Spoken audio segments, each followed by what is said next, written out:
جنات سفید مرغے سے ڈرتے ہیں. دو فرامین مصطفیٰ صلی اللہ علیہ وآلہ وسلم.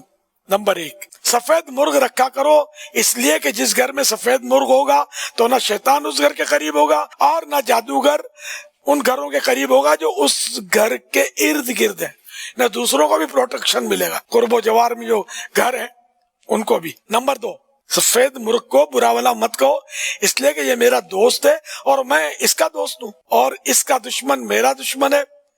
جہاں تک اس کی آواز پہنچتی ہے یہ جنات کو دفع کرتا یعنی بگاتا ہے. مرقات کے حوالے سے لکھا ہے سفید مرغ کے بڑے فضائل ہیں. سفید مرغ کا گوشت اور دل یہ طاقت دینے والا اور قوت والا ہوتا ہے. دل تو میرا خیال ہے لوگ پھینک دیتے ہوں گے، کھاتے نہیں ہوں گے. دل بھی کھایا جاتا ہے، کلیجی بھی کھائی جاتی ہے. ہر مرغی کی کلیجی دل جب کھائے جاتے ہیں.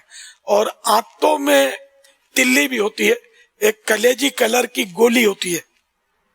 یہ تو پھینکنے کا اس پہ عرف تام ہے، سمجھ لو 99.9 اس کو پھینک دیتے ہیں.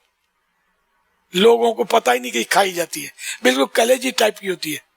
اس کو پھینکنا جس کو پتہ چل گیا کہ یہ کھائی جاتی ہے پھر تو لگتا ہے کہ اسراف کا وبال تو آئے گا. یہ بیچنے والے بیچتے ہیں، بیچنے والے چالاک ہوتے ہیں. یہ مرغی کاٹتے ہیں تو یہ دیتے نہیں ہیں، یہ پھینک دیتے ہیں. بعض اوقات جان جان کے پروں میں پھینک دیے جاتے ہیں، پھر وہ نکال کے بیچے جاتے ہیں. یہ نہیں کرنا چاہیے سر. لوگوں کو دھوکہ دے کر بیچاروں کو پتہ نہیں ہے تو ان کو بتا دیا جائے کہ یہ کھایا جاتا ہے. اب پھر بھی کوئی کہے کہ مجھے نہیں چاہیے تو وہ آپ نے رکھ لیا، وہ الگ بات ہے.